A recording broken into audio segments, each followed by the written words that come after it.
Hello and welcome to our first broadcast on Facebook Live. So we're all here enjoying lockdown. I think we're all quite used to speaking over teleconferencing equipment at the minute.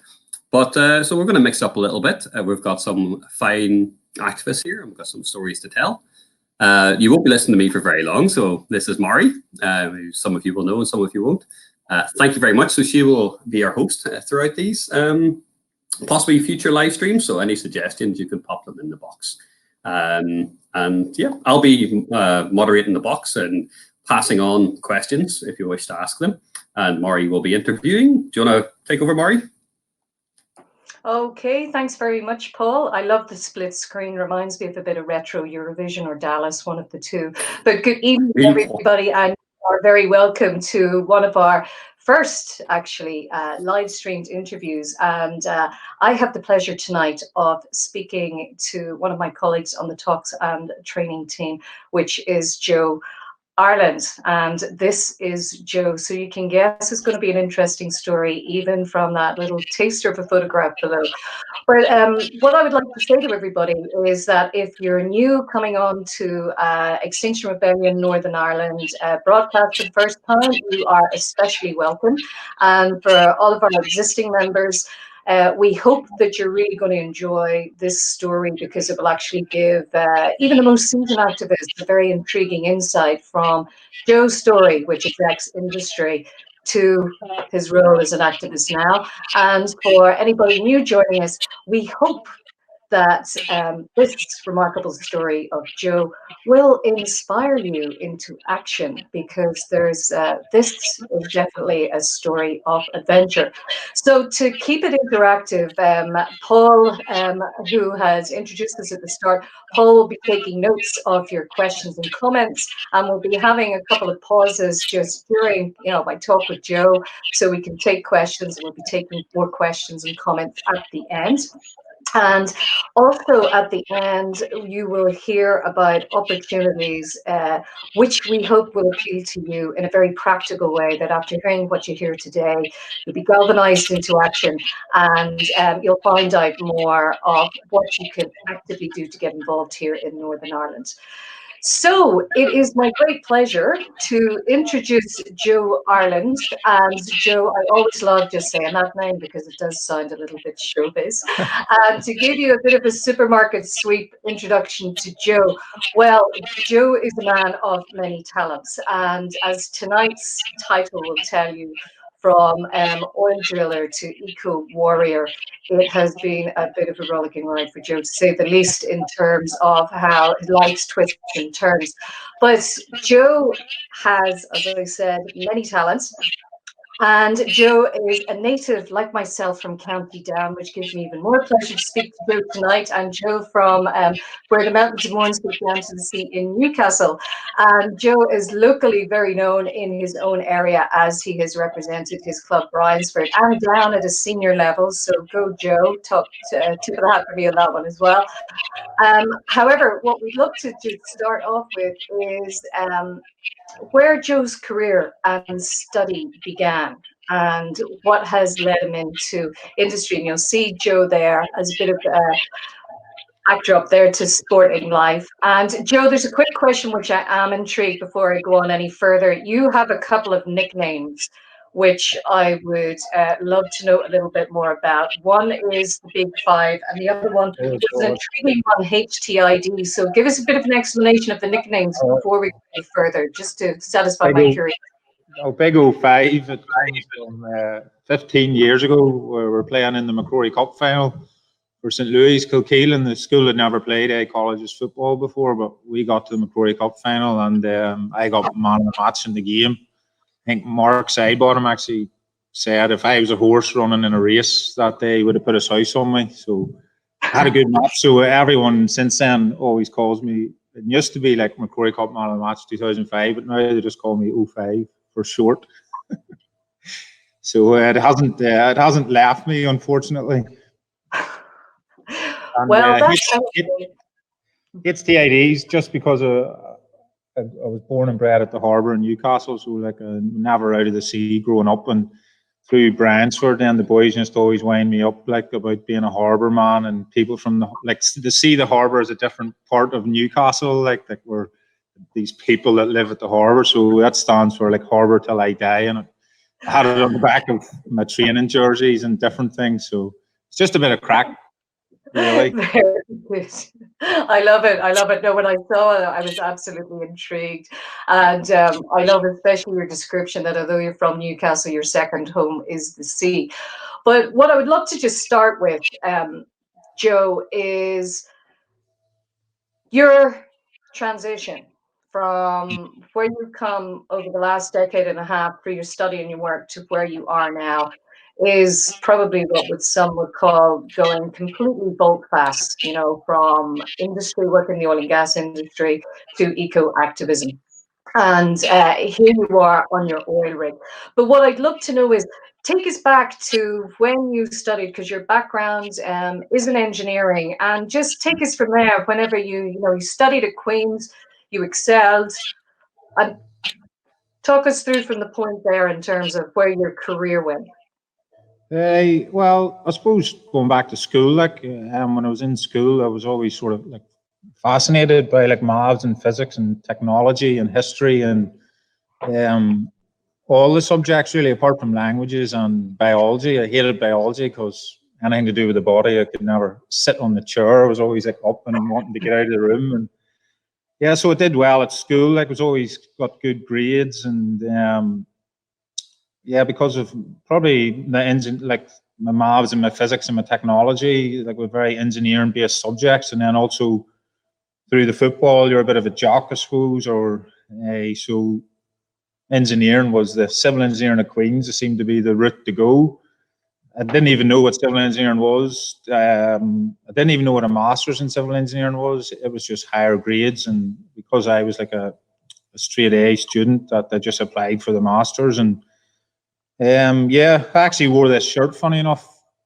When was that? 2004.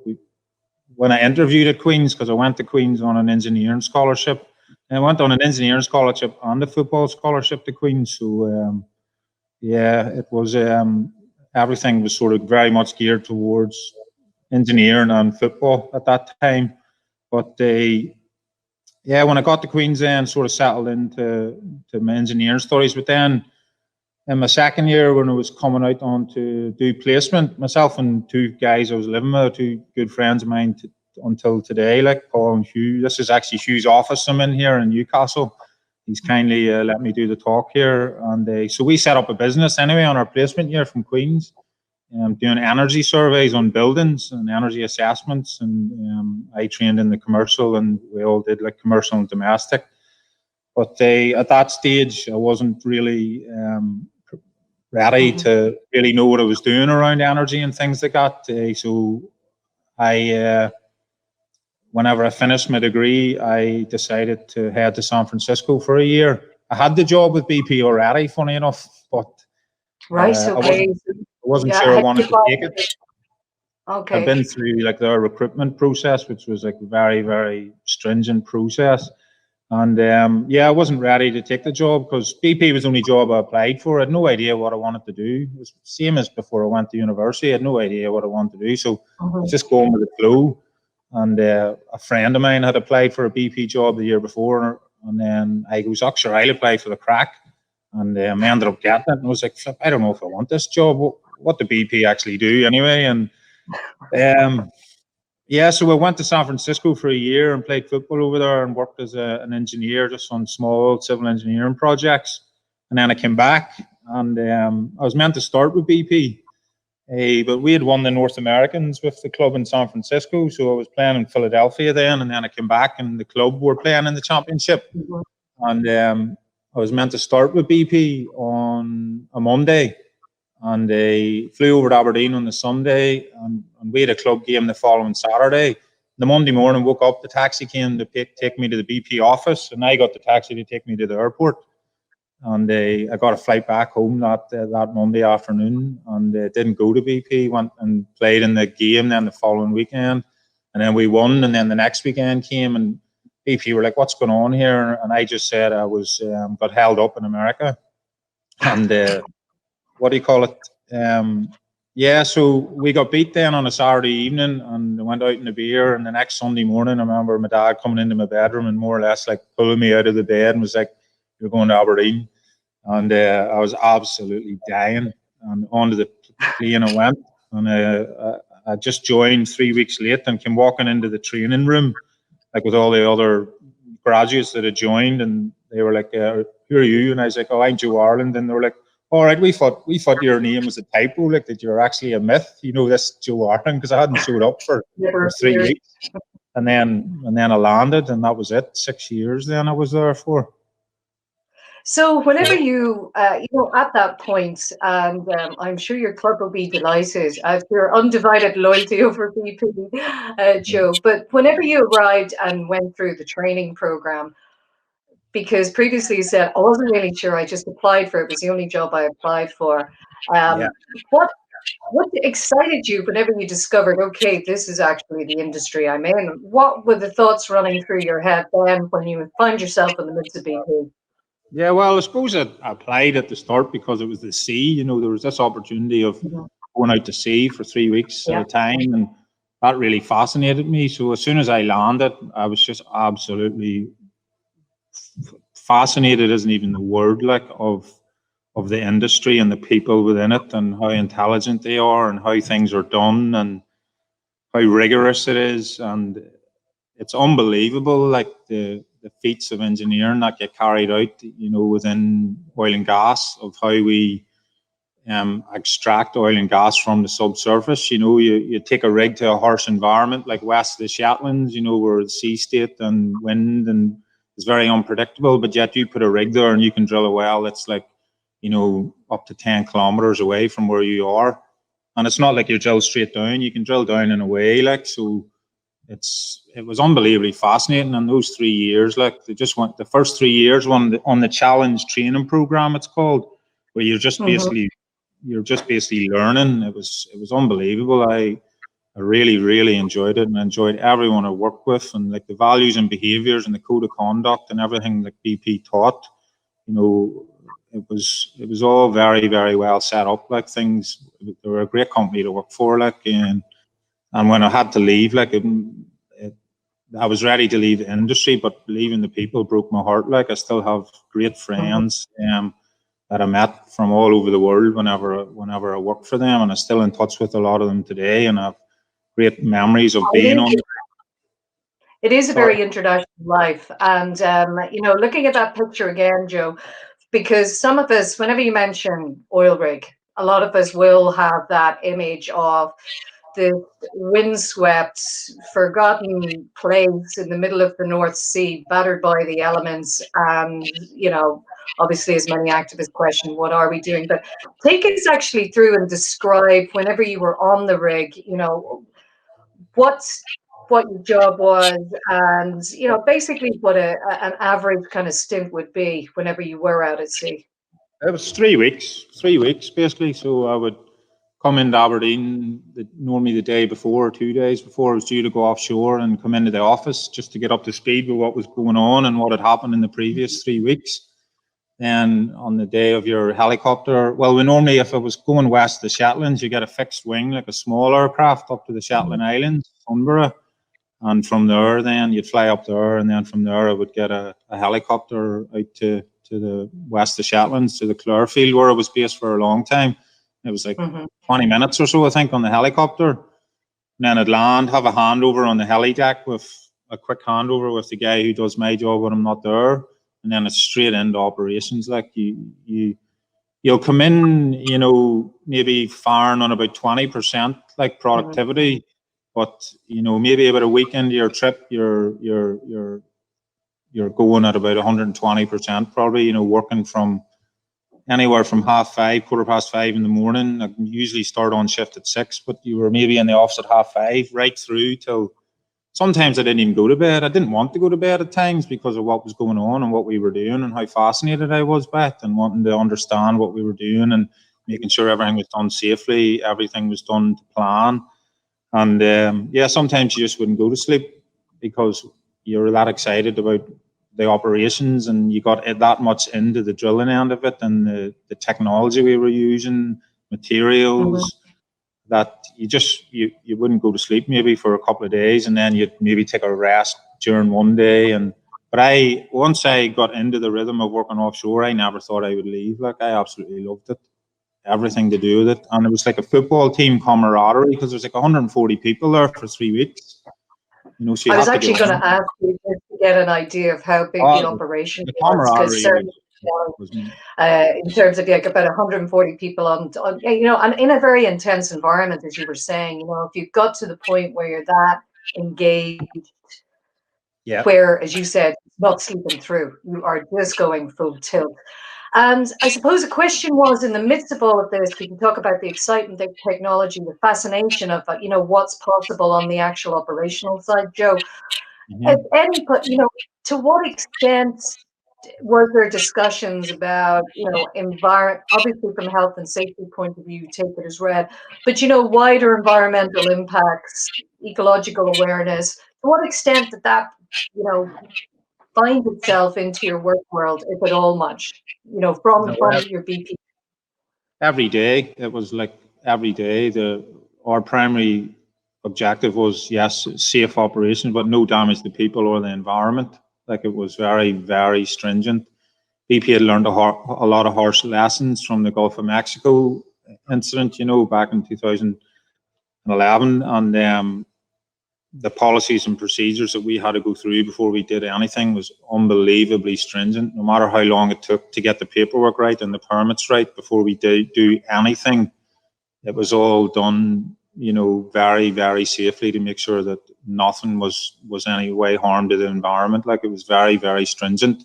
Yes, they are an oil and gas company, and that's their business, you know, to produce oil and gas, but they have learned a lot, and they do it very, very safely. Like, yes, the other end of it, you know, downstream, where it's used in everyday life for all of us to get a shower in the morning or to drive our cars to work, you know, that's the end of it, where the emissions come out. But in relation to emissions from the rig, it was unbelievably stringent. And if you spilled one droplet of oil over the side of that rig onto the sea, it had to be reported. You know, it sounds like, as you were saying, a very, very rigorous regime which you were involved in. And I suppose it really begs the question, you know, with all that excitement, with your fascination, it sounds like a real commitment in terms of your working environments, the team you worked in. When did the doubts start to creep in? And talk about, you know, just that time whenever you began to transition, Joe, you know, to a different way of thinking about what you were doing. It came quite quickly, actually.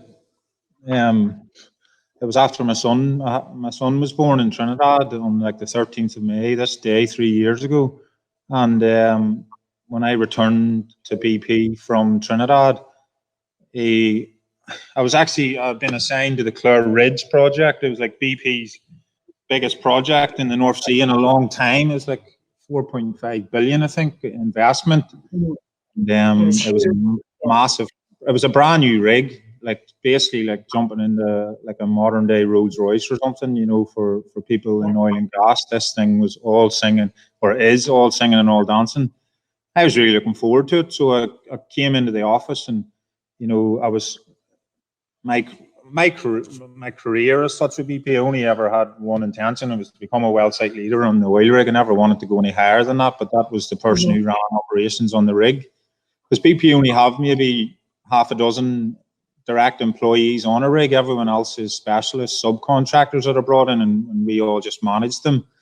So my hope was on the Clare Ridge to become a well site leader, because it was a new project and there was opportunities there.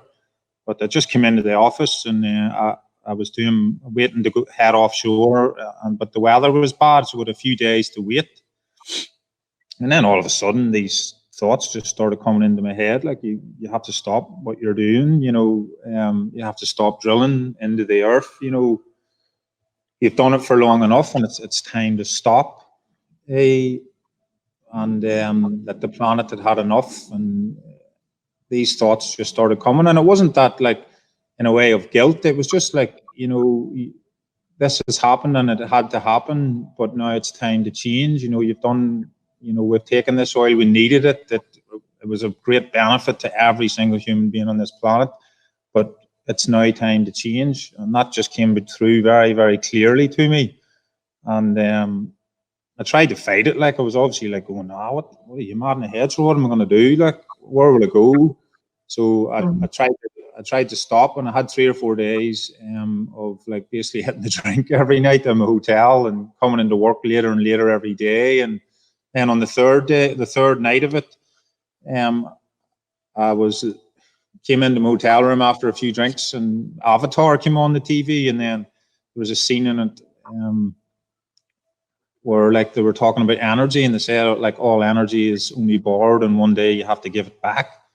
And then this started playing on my conscience, and then it was also a thing about like that every human being is born twice, and on your second time, you know, you take your seat amongst the people properly. And I was like, am I really losing my morals here? But I went to sleep anyway, and I woke up the next day, and the Captain Planet theme tune started playing in my head when I was in the shower. So I packed my bag when I was in the hotel that day, and just went in the next day and spoke to Anton, my manager, who I'm still in touch with today. Like, I was like, "Anton, I need to go home. Like, can you tell me how to hand my notice in?" So I went and like Googled it, and he was like, "Are you sure you want to do this now?" And I said, "Yeah." And then had a meeting with HR and gave them a notice and left. That is a very, definite split decision, Joe, because, when you were talking about how powerfully, involved you were in your job and career, Yeah, and over the space. absolutely. I cannot like, Yeah. I cannot explain it like strongly enough of how much I loved my job. Like, Yeah. And it's when you said, it sounds, well, the way you describe it, it's something which happened over a period of days. There were signs coming elsewhere, as you said, music, films you put on, questioning yourself really deeply for 3 days, once you were operating. But it's, it has the makings of what someone would describe as an epiphany moment, or breakdown. what best describes it? If it had been 50 years ago, they probably would have locked me up in the loony house or something. But no, like, it was. And BP were very good to me as well, because they contacted me a few days later and just said that what I had done was, very rash, and to take some time. So that my notice had been handed in, but I was given as much time as I wanted, because I was valuable to BP as well, because of how passionate I was about my job. And, I got, I don't know, many awards over the years for my values and behaviours, my code of conduct. All the feedback I used to get was, the best part about you, Joe, is how you do your job, how you speak to people, how you communicate. And they didn't want to lose me either, and I was sad to leave them too, but there was no question about that. I could not do it. I could not do it now. If you put me on an oil rig now, the only thing I would do is abandon the well. I would want to abandon it. I wouldn't want to get the bit turning to the right, or making whole is what we used to call it when I was, because my job was to push performance. I don't think I said that. My job on the rig was to optimize operations and make sure everything was done as efficiently as we could, so that making whole, as we called it, like that your ROP, rate of penetration, was good. And you were dealing, because an oil rig can cost anything, it's hundreds of thousands of pounds per day. So I knew when I was on the rig how much every minute was costing us. And yeah, and this is, as you said, this is a major life decision. This is a line you drew in the sand and, stopped. And we're actually just going to pause here, and Paul, because and this is a whole turning point for you, Joe. And Paul, I just want to bring you in and just check and see if there are any comments or questions anybody wants to listening. We've got 19 watchers and we've got 10 likes. I can actually pop up. So I'm learning at the same time as everybody else, so I can pop up our comments as we go. So thanks there. If anybody has any questions for Joe, I mean, I'm fascinated by this as well. I mean, it's just fascinating to think about the amount of investment that we already have going into the oil and gas industry right now, and the sort of like feats of engineering which are like magic. And I've been working in renewable energy sort of side of things for a while, and I don't see the same that same impetus, like putting solar panels on roofs and so on. So I'm wondering if you have any. Now you're sort of going down this route now, so I'm interested in your viewpoint on the on how things work on the renewable energy and sustainability side versus the engineering that goes on the sort of on the fossil fuel extraction. Okay, so put that into a question, will you? Sort of, no more than 10 words. Yeah. So how far behind do you think renewable energy and sustainability is in terms of investment and in comparison to the traditional sources of energy, well, traditional fossil fuel sources of energy?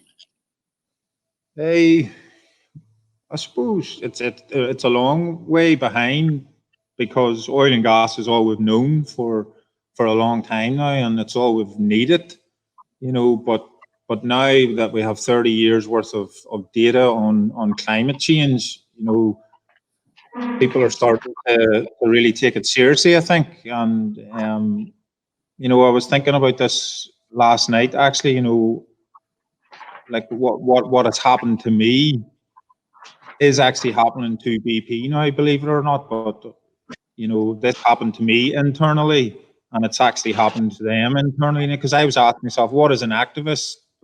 And it's like, it's direct and noticeable action to achieve a result. Usually a political or social one.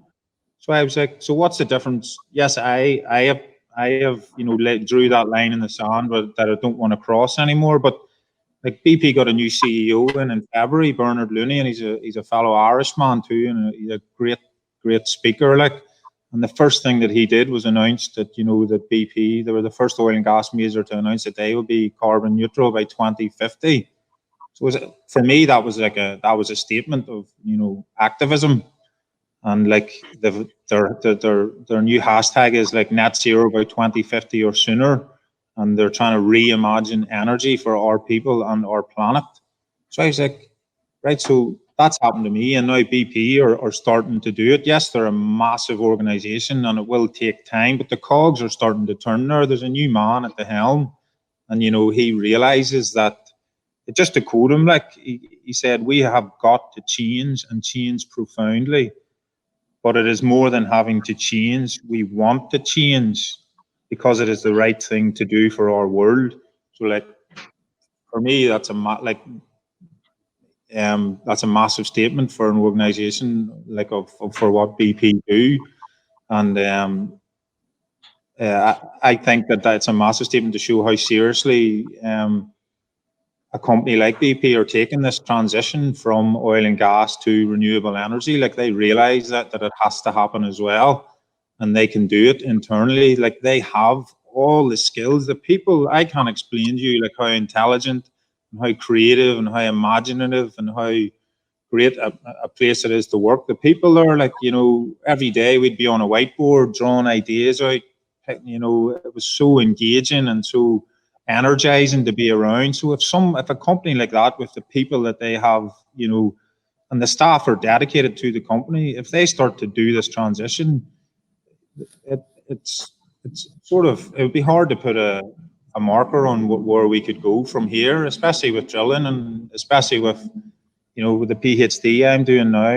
Like, I stumbled into it as well, but I'm like looking at geothermal energy. So like my fascination with the subsurface has been rekindled, but in a healthy way now. Like, and BP are actually looking at geothermal themselves. They're starting to take it seriously, and they're aware of my project, and I'm sort of in negotiations with them, because, as they say, they have all the key skill sets to I hate the word exploit. Actually, it's going to take exploit that, but to utilize, to integrate, that type of energy. So, yeah, I think that, yes, what you're saying is true, that it doesn't get the same amount of light, but the light is coming.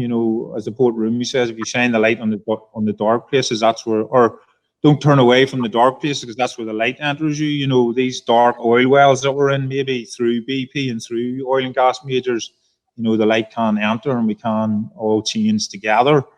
That's my take on it. That's great, Joe. And Paul, I hope we'll probably just move on, because actually Joe segued nicely in, unless there's any other comments or questions come up from anybody watching. No? Yeah, I'll keep That's you posted fine. if anyone wants to put in any Yeah. questions. Just I'll And actually, drop it in there. Joe, thank you, Paul. And actually, Joe, that leads on, because one of the things that we want to do is encourage people into activism. And you've described that where you're at now, where you've harnessed your skills, you are looking at geothermal energy in a different way, and bringing things forward, but in line with your discovery and your care for the environment. So I suppose I want a question for you, because I suppose one is, if people are to understand why we need, at the most basic level, and getting the messages out there, because one of the big things from COVID-19 is that there's no going back. In many different aspects of our life, there should be no going back. So what would you say to people who can't imagine a life without, oil and gas and that industry? What would you encourage people to be pushing for as a new way forward, and moving away, as you said, of taking from Mother Earth? What should Yeah. people be asking for?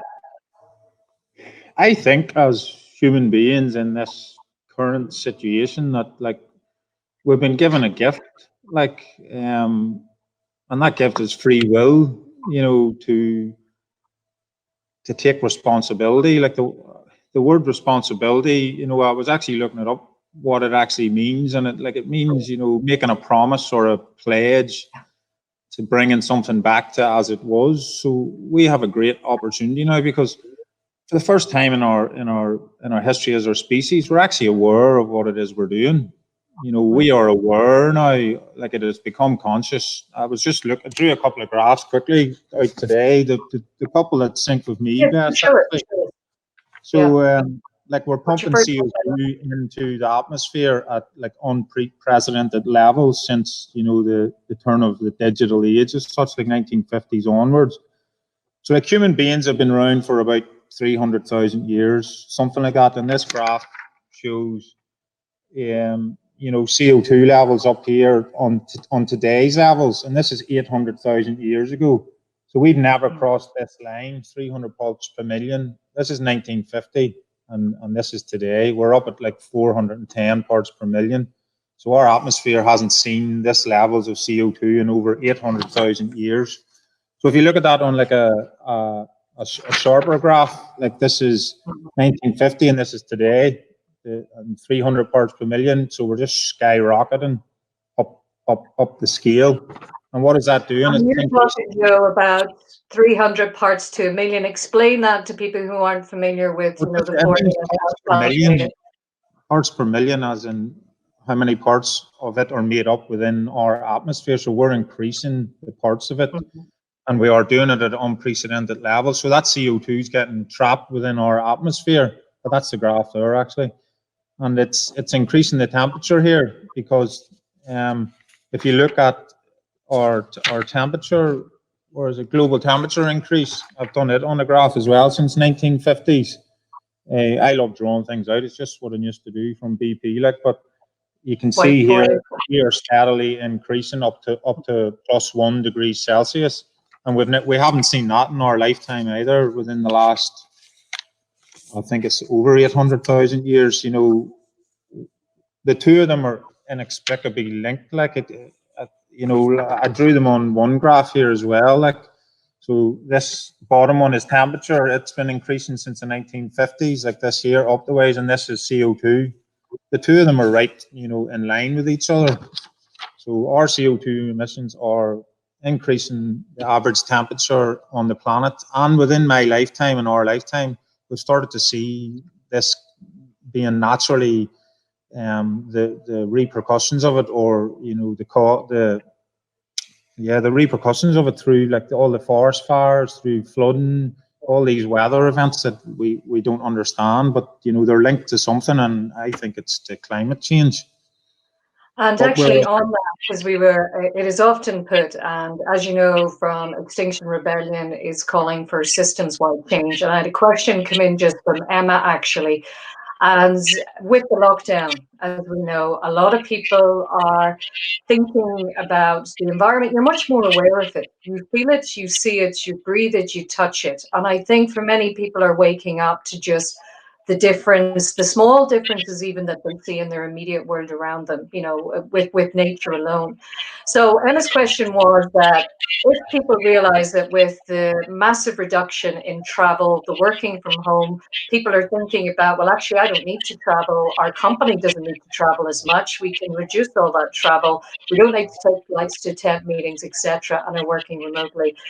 Emma's question was, do you think this would help with all this reduced travel, a new way of working, to put pressure on oil companies to maybe alter some of their practices, or it's an additional pressure? What do you think?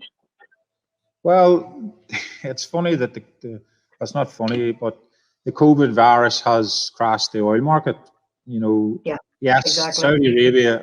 Saudi Arabia and Russia did fall out back in February or something, and Saudi Arabia flooded the market. So there already was a crash just before COVID, but then because of our oil demands have rocketed downwards, oil companies, we don't need as much now. There's actually a surplus on the market. Oil companies are having to close in wells and stop production and stop exploration. So because our demand has gone down, then the need for it has gone down as well. And oil companies are suffering. They're bleeding very, very badly at the moment. So this is it's a massive, massive opportunity for them to lead the way in other technologies, because they have time now. They don't need to be, you know, developing exploration campaigns and drilling programs and stuff like that. We could actually be developing, you know, abandonment campaigns for old wells, making them secure, and then also looking at renewable energies, because that's another massive side of oil and gas is abandoning the wells, decommissioning as such, once, you know, their lifetime of like 25 to 30 years is over. So that's an opportunity for oil and gas companies to do that, and also to look at other sectors, which is what they're doing. There's most of the oil and gas majors now have come out and said, you know, that they will be net zero carbon emissions by 2050, if not sooner. And that is a massive change in relation to a few years ago. Like I don't think anyone a couple of years ago, if you'd have said in 2020 BP will announce that they're going to be, you know, their net carbon emissions will be zero before 2050, that you wouldn't have believed them, you know. So, and actually, on that point, Joe, just when you said belief, because I know a lot of people, once you mention the oil and gas industry, instantly your radar is up in terms of a lot of people have defensiveness against some of the messages coming out of the industry, because some of the, for example, some of the evidence coming forward is that even though companies are putting out messages of, yes, we are interested in renewable, yes, we care about the environment, yes, we are committed to this, that when you look at some of the expenditure on PR, it is actually still going to lobbying for the continuation of oil and gas dependent, you know, initiatives, etc. So I suppose a question would be, if we are to be really effective in activism, what really do people need to lobby in terms of industry that will make a difference? Most. What do you think, you know, in terms, because Extinction Rebellion, for example, is about telling the truth. So what do people need to bring pressure on, which would be most effective in changing industry, you know, from someone who's been working in the industry? it's to work with the companies. My view on it is very much education, and that's why Extinction Rebellion, when I first came across them at an event one day and I seen this tell the truth, I think it should be more tell your truth, because everyone has a different truth, you know, and everyone. So I think it's to be able to work with the oil and gas companies, you know, because they are starting to change, as are we. We're all one species at the end of the day. With the people within BP are all people as well that go home to their families every evening, and you know, they're probably just as open-minded as the rest of us, but you know, they've got into that industry and it's their income and it's, you know, what they do, and they want to change as well. I don't think there's too many people on the planet now that don't want change, and we have a massive opportunity as human beings to evolve. Like we really do right now in this moment. We can evolve, like, and we can change and we can make change and we can, you know, generate it. Like for the first time in my life, I'm not stumbling through life. You know, things are coming to me because I'm evoking them. Like my energy wants to bring it up, and everyone's doing it. The oil and gas companies are doing it. So we need to work with them. We need to get them to the table. You know, with the like United Nations on climate change and that the Paris Agreement. I'm not too savvy in all the technological details of that, but if we can get the likes of BP and the oil and gas companies to sit at the table in these negotiations, that's where real change will come about from. You know, it's getting them and all the creativity and all the change that they could bring about to the table. It's working with these people that will bring us through this, like the just transition, rather than, you know, I don't see myself as an activist, you know, going and standing outside BP's door and spending the day there, stopping people going to work. You know, I'd much rather meet Bernard Looney and have a cup of coffee with him and talk, you know, and talk about engineering and get the we need to get the whiteboard out and get the markers out and draw and be like, what can we do here? How are we going to evolve?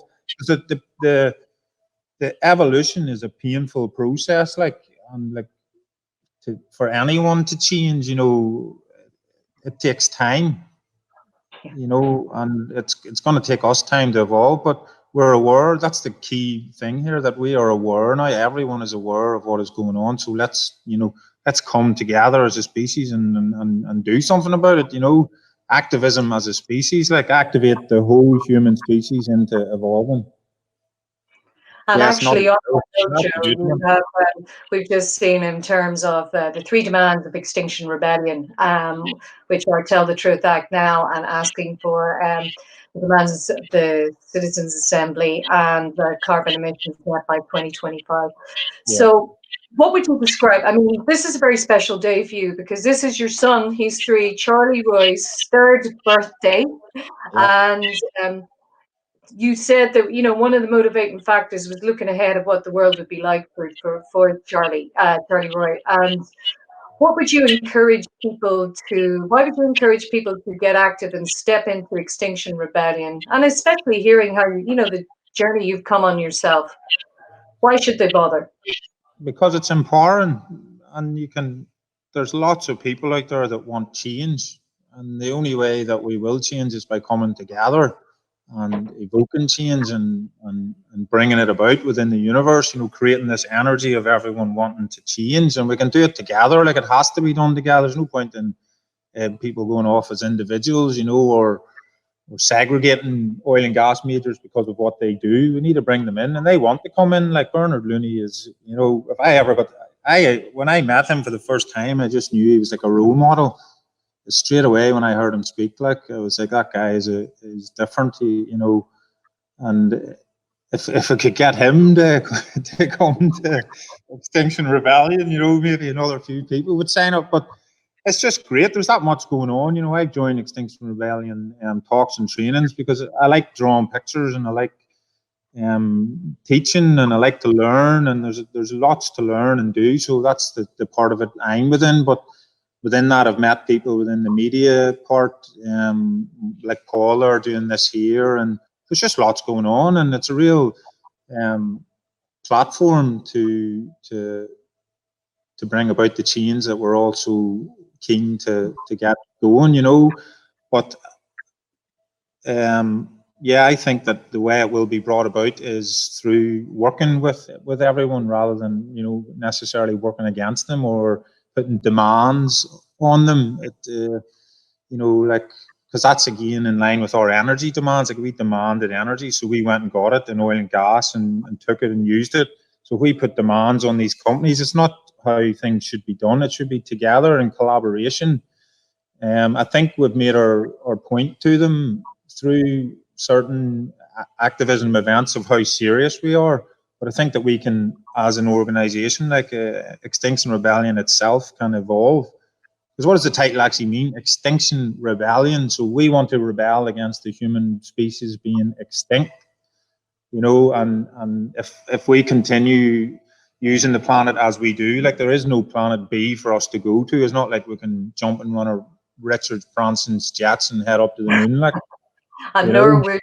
And on that note, actually, because Joe, I think that's a really, really great point to end on. We have a couple of more questions actually have come in from people, but what I want to do is just open it up and bring back Paul, because this would really love to give people, Joe's described there, a taster of the very practical ways you can get involved in Extinction Rebellion.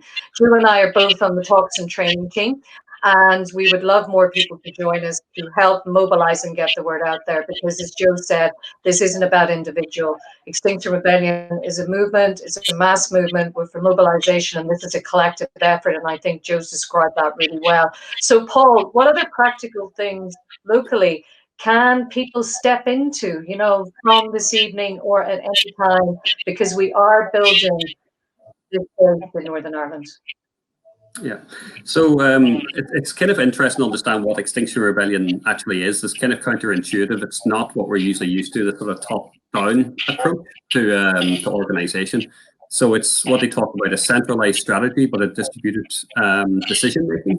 So they have recommendations on how to do things, and one of those recommendations is working groups. So we have a variety. So you've mentioned talks and training, you mentioned media, art, tech as well. Tech's obviously at the centre of so many things now, especially because of lockdown.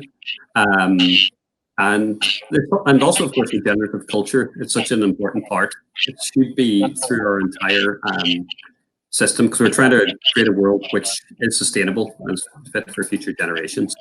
So you can get involved at any level. We've got tomorrow we have both a Regen open meeting, which is on Zoom, of course, now.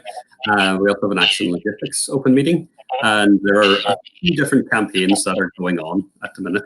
An important one is the Tomb complex, or up around Tomb Bridge. So there's the A6.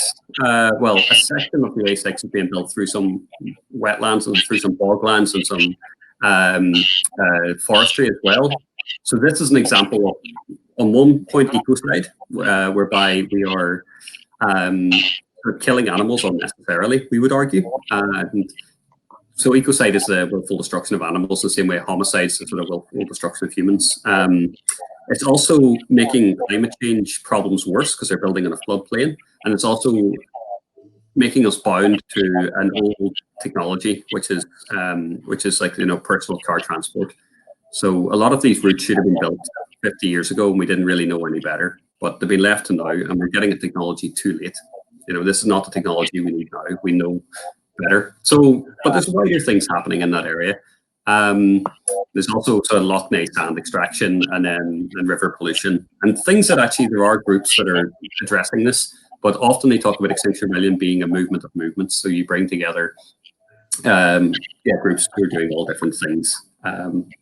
Sometimes a lot of groups are focused on the small picture, and Extinction Rebellion wants to join these groups together, but also focus on the big picture, that we do need transformative change to meet the Paris Agreement. And these aren't the words of Extinction Rebellion. Transformative change comes from the UN reports, the IPCC reports. You know, the world that we need to create is very different from what we're doing now, and incremental progress doesn't work. And I think the question about COVID was quite good, because this is, you know, we could not have imagined this world 6 months ago. You know, someone even like 2 or 3 months ago, was taking a long time to accept this. And even now we're still in the process of acceptance and grieving even. And this is something we keep working on. And it's much better to be involved. It's much better to be to take action on things you believe in than to sit and shout at the television. And that's one of the things Extinction Rebellion is for me. Just to come in on that point, like it's a massive opportunity for our species, that, you know, that we have the ability to reflect on things and subsequently like make a change. Like, that is massive. You think about it, if, say, like, I thought about this before, if there was a bee in your bedroom, like, and it's buzzing and buzzing against the window, and it can't get out because it doesn't know how to, you know, and it's buzzing and buzzing, but could you you want to help it, so you go to open the window and it actually stings you and it dies. But if you were able to say that, look here, I'm just going to open this window here because you're probably going to die, you know, of course the bee would be like, all right, I'll stand back here and let you out, you know. So like that's like us with climate change. We know what's going on. This CO2, you know, it's getting trapped within the atmosphere and we can see it. So we're like, right here, we better do something about this before we die. So that's how I see it. We've got a great opportunity, like. Well, I think that's right. Bringing the two things together of, as we've said, and Anna, I was waiting for you to appear. Thank you, because Paul, just what you've described, and George, what as have you. I think a lot of people feel they're living through a very unique moment in history. And actually, I think people do feel it. It's quite palpable, and the opportunities there are endless. And talking of opportunities, Anna, I'd love to introduce. And Anna is very active member of Extinction Rebellion in Northern Ireland, but I have to say, in probably some of the most creative ways. Anna, talk about some of the things you would do locally and how people can connect in with just some of the, actually, I would have to say, wonderfully creative pieces of work you have been involved in campaigns. Over to you. Thank you very much. I just want to say thank you to both of you for that. It was so interesting, and it was amazing to hear your perspective, Joe. Just like, I feel very like reinvigorated, re-inspired. So thank you very much, both of you. No problem. Nice to meet you. Brilliant. Yes, good to meet you as well. COVID style. Yeah. Yeah, so I'm the arts coordinator for XRNI, and basically there obviously isn't a lot of action-wise we can do in Northern Ireland at the minute, but there is a lot of like UK-wide art campaigns going on right now. So there are things that we can all get involved with just on our daily exercises and stuff like that. So there's 3 kind of big ones at the minute that we're looking at. So the first one is called Paint the Streets, and that's like a recurring thing that Extinction Rebellion's been doing. So they're running another one at the minute. So basically people, I don't know if anyone's seen like the Guardian article about like urban botanists like labeling the names of plants. Oh yes. Yes, so that Great. was the Paint the Streets movement, which this is some of our lovely images from our working group. Awesome. Yeah, so I personally love this one because I just think when you're out walking about, to see the name of a plant instantly connects you to your surrounding environment. So I think like art is a really good way of connecting people to nature just in their daily life. And yeah, so that's the Paint the Street ones. There's also stencils, fly postering, kind of guerrilla planting happening as well. So like this one here, people have just painted the slogans onto plant pots and left them out so people can take home sunflowers and take home their own food. You know, part of the hashtags is like grow your own. There you go. That's weird. I think it's brilliant, Anna, and I think as everybody can see, it's a totally different way of capturing people's imagination, and it's a very, very different angle of activism. But also as well, it brings it out. And Anna, just as you described, I've seen people writing on the streets in chalk, you know, the names of weeds and flowers, and you know, it does make you stop and think, and it's part of your everyday life. And you can see some of the pictures here are just fantastic, and they're so eye-catching. So that is just, as Anna has very eloquently described, that's just another way people can get involved. And I think just before we close, Joe, there was one more question that's come up in the comments, and a very short one. Do you miss working on the Orderly? Oh yeah, massively. I'll get a helicopter out there tomorrow, but I couldn't turn the drill bit into the ground, unfortunately. But oh yeah, the laughs I used to have. Just one quick one. Like I remember Christmas Day, and I brought a Santa Claus outfit out with me because the wellsite leader, he was from the Orkney, Raymond Hutchinson, and he would always say, you know, no, we don't celebrate Christmas on here because we're away from home and all. So I dressed up as Santa Claus and took like a dozen selection boxes out with me and came walking in the office and Christmas morning with a beard on and a big sack. I went down into the galley and had my breakfast. No one knew who I was, like, because I had the beard and all, and sat down and had my breakfast for everyone. And the last week, you were working like 18, 20 hours a day sometimes, but the last we used to have and the camaraderie, you'll never replace it. 21 days in a row with the same people, like, you know, it was great. So I do miss it, but maybe it will be back sometime. Drilling geothermal wells. You never know. Joe, you're the only person I could safely say globally who's probably been an oil rig Santa. That in itself is quite a unique role. But I thanks. remember before I did it, I was actually going like, I'm working for BP here. I don't know if I should dress up as Santa Claus and come like walking about the oil rig, but I always, as an Irishman does, you check with your ma and she's like, no, I'll be dead on. So that was it. Well, I have to say, before we finish, and I just want to say a personal thanks to you, because talking of Santa and Christmas and gift giving, I think you've actually given us such a gift tonight of painting a picture and just where you've come from, and you've been really so open and so honest, and it has given, I find it a fascinating story, as I'm sure everybody does. But one thing is palpable, and I think anybody in activism will feel that from you, and it's a really important bit of activism, is saying it from the heart. And I think if anybody watching, you can't not miss Joe, where you're speaking from the heart and in terms of your life now and how you feel about eco activism, and that in itself is just, I hope will inspire other people. So I'd like to thank everybody for their time this evening. And I suppose just one last word on Paul and the quick practicalities of how you get in contact with us just directly after this. Paul, do you want to maybe direct people to where they can message or log on to? Yep, no problem. I mean, one of the better places to find us for now is on Facebook. If there's any budding kind of webmasters out there who want to really help us with the tech, then we can just get in touch with us directly. That's one of the easier ways, just over Facebook. I mean, our email is xrni@extinction.earth or at rebellion.earth. And yeah, I mean, we're taking this opportunity to really get build our skeleton back up, and really get our core, because everybody in activism is always really, really busy. I think that's the thing in any group, because we're all doing this on the side. We've got our day job, and then we're having to do these things in the evenings. But yeah, get in touch with us, bear with us. We can find a role for anybody, and everybody's got a use, and everybody can help with this. But yeah, just you can find roles on the website below, volunteer.extinctionrebellion.earth. You can see what's going on our events page on Facebook. And you can check out, if you're not, if you're watching globally as well, of course, then rebellion.global is the global Extinction Rebellion page that you can go to, and you can find groups in your local area.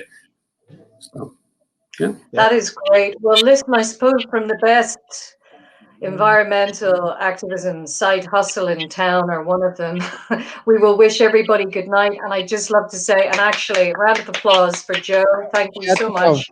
Something and you've been just to finish on, I'm not like a massively religious person or anything, but there was a prayer I just remember from when I was growing up, like the Confiteor, and part of the statement in it is like, because when I reflect back on what I was doing, like to the environment and how I was living my life at that time, those are the things what I have done, but then there's another side of it, like what I have failed to do.